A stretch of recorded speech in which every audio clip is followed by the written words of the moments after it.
Seja muito bem-vindo e bem-vinda ao meu canal. Eu sou a Bia, sou advogada contratualista e aqui eu vou te ensinar mais sobre contratos empresariais, como elaborar contratos funcionais de verdade, compartilhar experiências do dia a dia da profissão e muitas outras coisas. Fica aqui nesse vídeo que hoje eu vou falar sobre contratos de prestação de serviços. Por onde começar a elaborar esse contrato?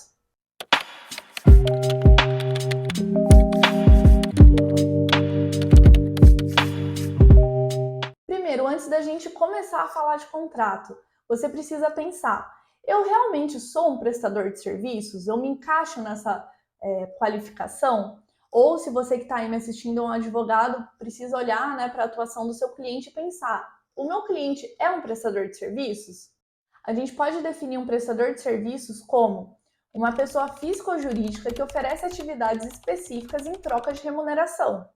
Então são considerados prestadores de serviços, né? Dentistas, médicos, engenheiros, arquitetos, pessoas que trabalham com marketing, que dão aulas particulares, um professor de dança, um profissional de educação física que dá aula de personal, construtores, pintores, psicólogos, enfim, todo mundo que presta algum serviço em troca de um pagamento, de uma remuneração, e não aquela pessoa que vende algum produto. Primeiro e um dos mais importantes pontos para se atentar quando for elaborar um contrato de prestação de serviços: o objeto ou o objetivo desse contrato. E eu sei que pode parecer óbvio, mas o que vai caracterizar um contrato de prestação de serviços é justamente o tipo de serviço que o profissional vai prestar em troca de uma remuneração. Então essa precisa ser uma cláusula muito clara, porque é ela que vai limitar a atuação do profissional. Eu peguei aqui uma cláusula da internet de um contrato de prestação de serviços odontológicos para exemplificar como não elaborar essa cláusula. Ela diz assim: o contratado prestará serviços odontológicos, inclusive de ortodontia, a contratante, com exclusão do âmbito hospitalar no período comercial. Logo ali na primeira parte, que ele fala prestará serviços odontológicos, a gente percebe que não tem nenhuma especificação de qual serviço que vai ser prestado. Dentro desse ramo, um cirurgião dentista pode prestar uma série de serviços. Ele pode atuar com odontopediatria, com endodontia, realizando cirurgias, atuando na parte estética. E daí ele continua falando, inclusive, ortodontia. Já que ele não especificou em um primeiro momento qual seria o serviço prestado, pressupõe que a ortodontia também está incluso dentro dos serviços odontológicos.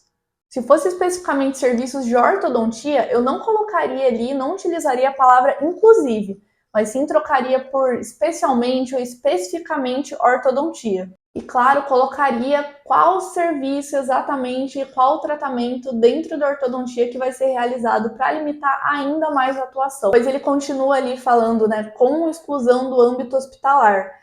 Eu achei essa parte bem desnecessária, porque se ele já dissesse qual seria exatamente o serviço prestado, ele não precisaria colocar, a exclusão do âmbito hospitalar.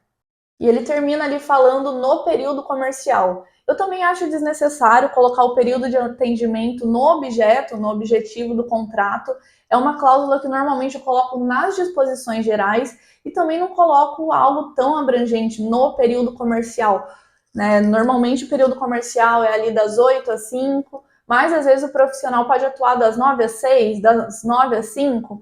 Então eu sempre gosto de especificar exatamente qual horário que esse profissional atua e não colocar no objeto, no objetivo do contrato, mas sim nas disposições gerais. Eu vou mostrar aqui uma cláusula de um contrato de serviços odontológicos que eu fiz.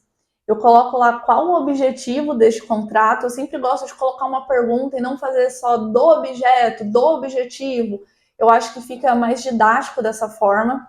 Então, eu começo colocando que o objetivo deste contrato é a prestação de serviços profissionais de odontologia, nos termos da Lei nº 5.081 de 66, que incluirá o seguinte serviço. E daí ali eu coloquei uma tabela com 3 tipos de serviço que essa profissional que elaborei o contrato presta. Percebam que eu coloquei nos termos da Lei nº 5.081 de 66.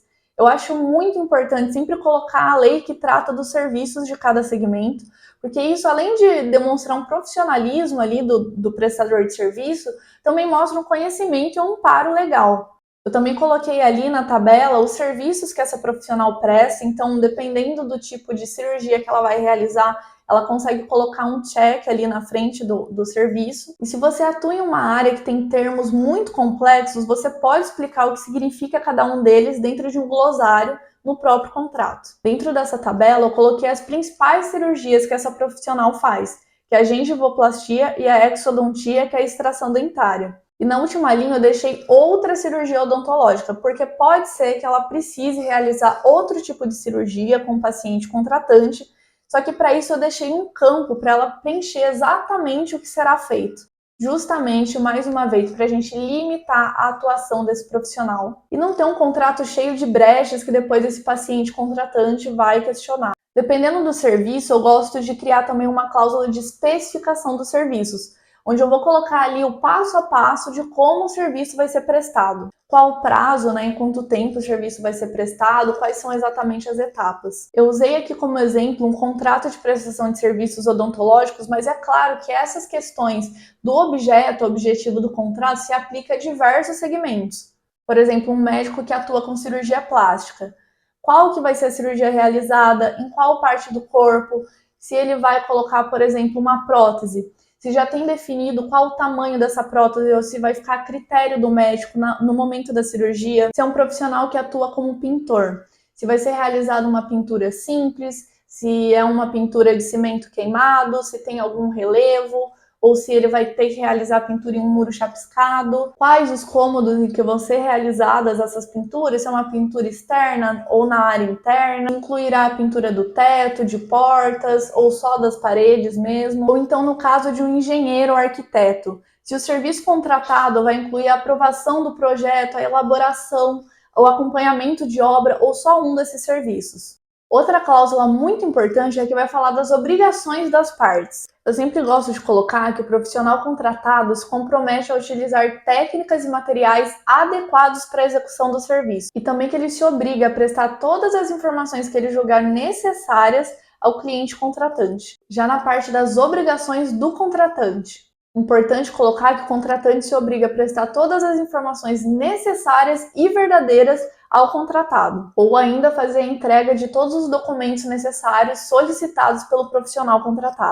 Essa é uma cláusula de obrigação muito importante, justamente porque muitas vezes o profissional não consegue dar início no serviço por uma inércia do próprio contratante. Então, muitas vezes o cliente precisa ali te enviar alguma coisa, prestar alguma informação, agendar alguma reunião e não faz. Isso evita que algum dia o contratante possa alegar o não cumprimento do contrato por parte do contratado. E também permite que o profissional contratado possa realizar a resolução do contrato pelo descumprimento dessa cláusula. No contrato de prestação de serviços é muito importante elaborar cláusulas específicas para o seu ramo de atuação e não ficar pegando um monte de cláusula genérica da internet que não tem relação com o que você faz. Então, dependendo do tipo de serviço que você presta, a gente vai criar ali cláusulas de remarcações, de alterações de projeto, de contratação de serviços adicionais. E é claro que existem muitas outras cláusulas importantes e informações que devem constar no seu contrato. Eu separei algumas aqui.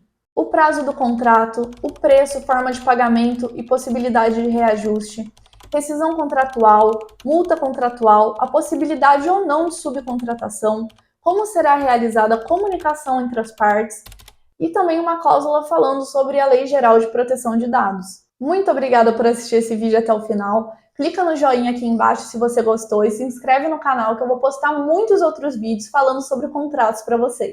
Tchau, tchau e até a próxima!